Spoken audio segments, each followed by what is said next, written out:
At my dad's birthday, my sister's son dumped soda in my lap and yelled, "Grandpa says you don't belong here." The table laughed.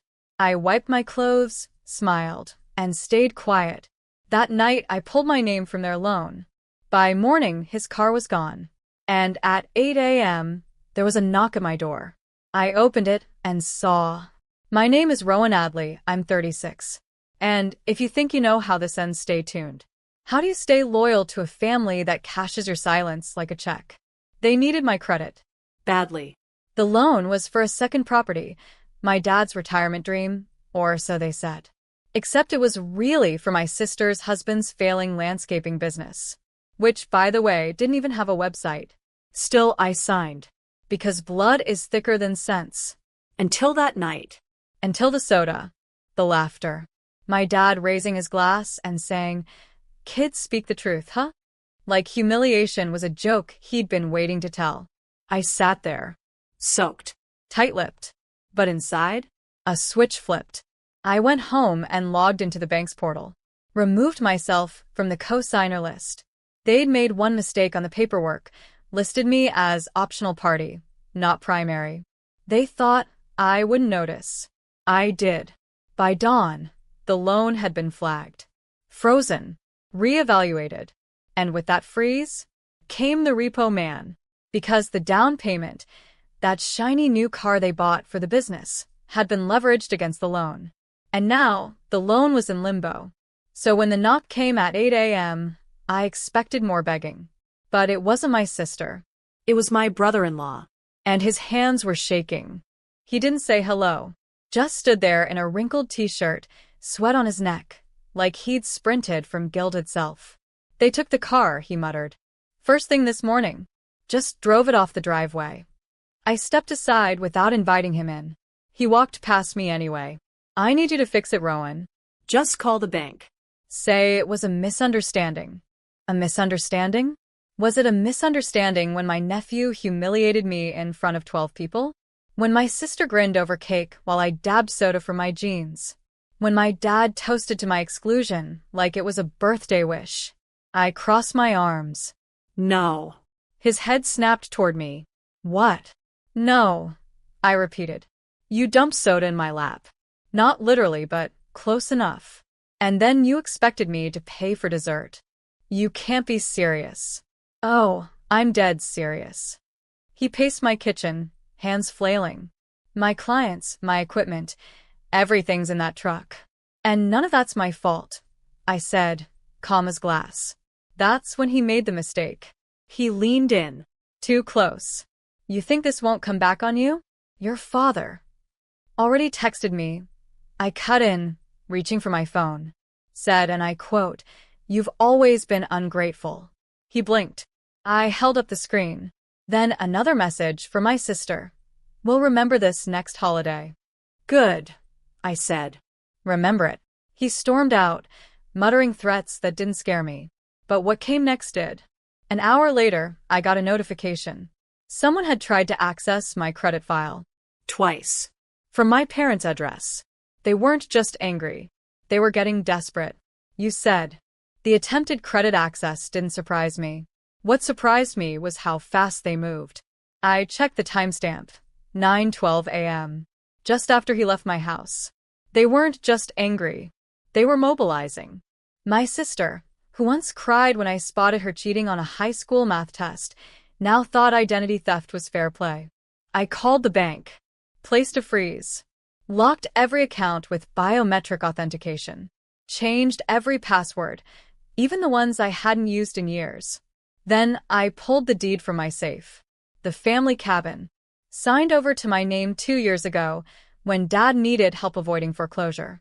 He said, "It's still the family's, I just need your name on it for the mortgage." So I paid it off. $72,000 in silence. I never mentioned it again. Neither did he. Until now. Until the messages started coming in. "That cabin isn't really yours. You know that, right? You think you're better than us now? Don't forget where you came from." I hadn't. I came from a place where love was conditional, where silence was currency, where a little girl learned to smile through insults because That's just how your uncle jokes. No more. I scheduled a title transfer. Not to them, away from them. I put the cabin in a trust. Legal. Sealed. Irrevocable. No family member could touch it now, not even if I died. That afternoon I got a knock. Not at the door. At the window. It was my nephew. The same one who dumped soda in my lap. He stood in the yard, holding a handmade card. Crayon letters spelled out, "Sorry." But I didn't open the door. Because sometimes they send the child to clean the blood off a knife they all held. The card stayed on the porch for hours. Rain came mid-afternoon, curling the corners of his apology. By sunset, it was soggy pulp, a metaphor really. Because guilt means nothing when it's delivered by proxy. That night, I opened my laptop and checked the shared family calendar, something we'd all used for years. Birthdays, holidays, anniversaries. I noticed something strange. My name was gone. From everything. No more, Rowan brings dessert on Thanksgiving. No more, Rowan's half of cabin maintenance due. Even my birthday deleted. Erased, quietly and completely. I refreshed twice. It wasn't a glitch. They'd removed me. Digitally, symbolically, emotionally. But not legally. Because the trust still stood. And the cabin was still mine. And that loan, still frozen, pending reevaluation, thanks to my withdrawal. I knew what was coming. The money talks were about to turn into meetings. And soon after that, threats. So I beat them to it. I mailed certified letters to every name on the loan. My dad. My sister. Her husband. Each envelope included a notarized statement confirming my voluntary withdrawal. A copy of the trust holding the cabin. A letter from my lawyer stating that any further credit inquiries made in my name would result in legal action. No fluff. No warmth. Just ink and law. And then I did one last thing. I booked a cabin rental in the mountains, not our cabin. A new one. With soft flannel sheets and no ghosts in the walls. I needed distance. Not just miles, but meaning. I told no one where I went. Because when you grow up thinking silence keeps the peace, you forget that sometimes distance is the only true boundary. And I was finally learning how to draw one. The mountains were quiet. Real quiet. The kind where you can hear your own pulse, and nothing demands your attention except the rhythm of trees and wind. I didn't bring much. Just a duffel bag, a few paperbacks, and my phone turned off. For 3 days, I remembered who I was before I became the fixer. Before family dinners turned into business meetings. Before trust was something they borrowed, not built. But peace has a short leash. On day 4, I got an email from the bank. Subject: Urgent Activity Alert. Someone had filed a complaint, claimed my loan withdrawal was fraudulent and retaliatory. They even attached a letter. Not from a lawyer. From my father. On letterhead he printed himself.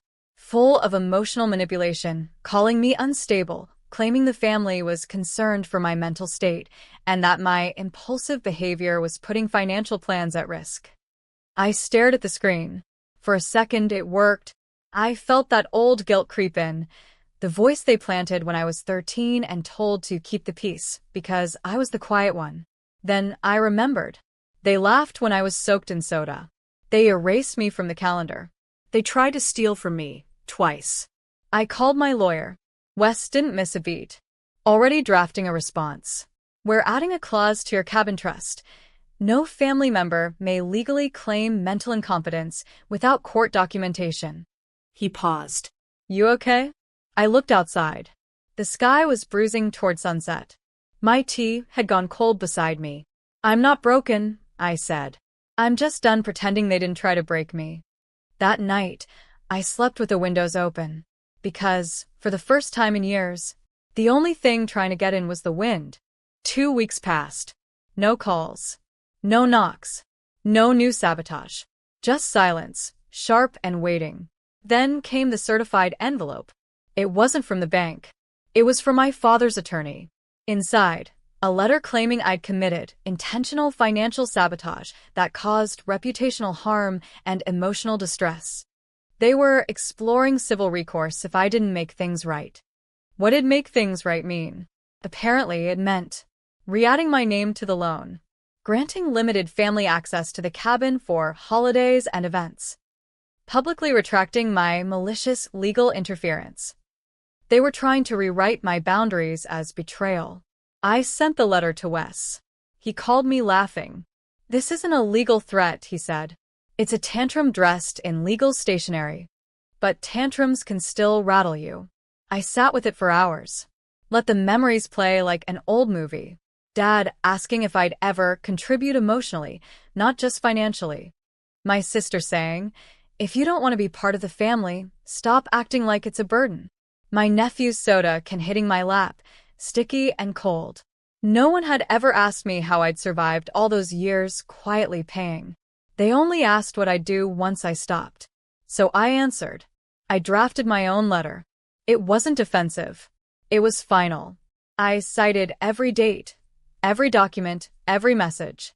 Attached copies of every transaction, showing not just absence of fraud, but proof of manipulation from their end. At the end, I wrote one sentence in bold. I owe you nothing legally, emotionally, or financially. I mailed it the next morning. Signature required. That same day, I saw they'd listed the cabin on Airbnb. But here's the twist. They forgot they didn't own it anymore. You said.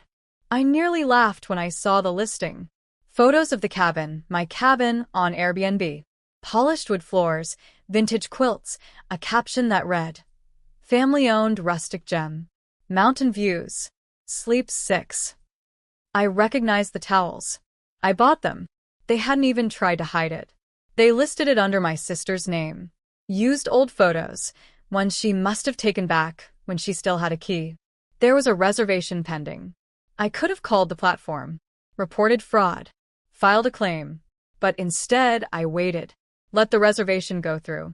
Let the guests arrive. And when they did, I had the caretaker, my hired property manager, greet them at the door with the truth.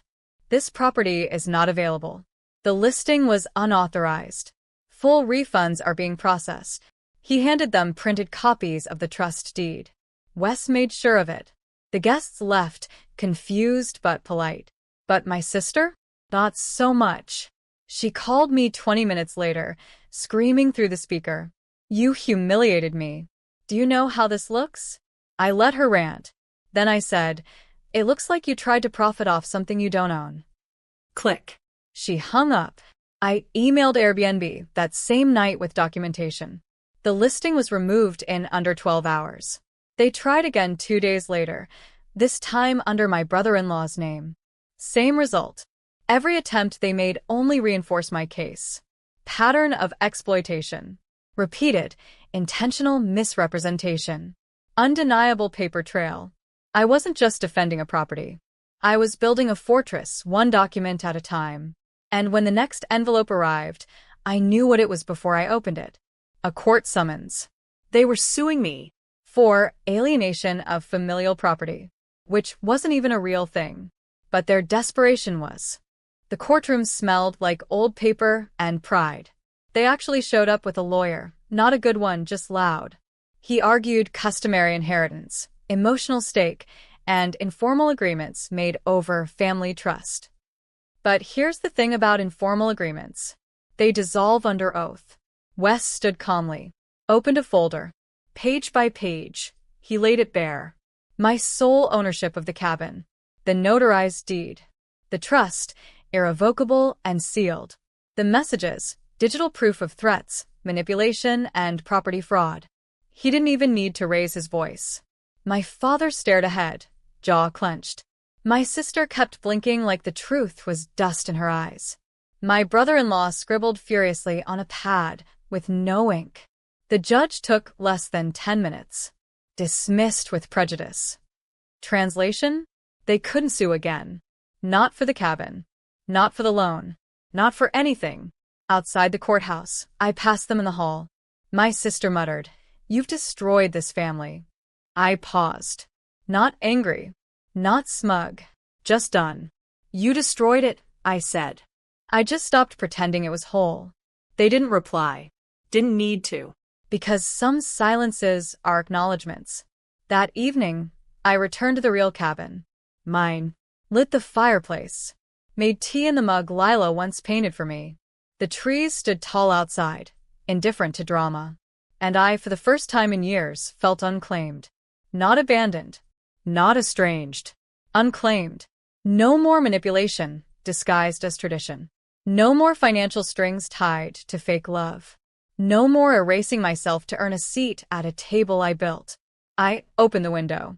Let the cold in. Let the truth breathe. And somewhere behind me, the kettle finally whistled.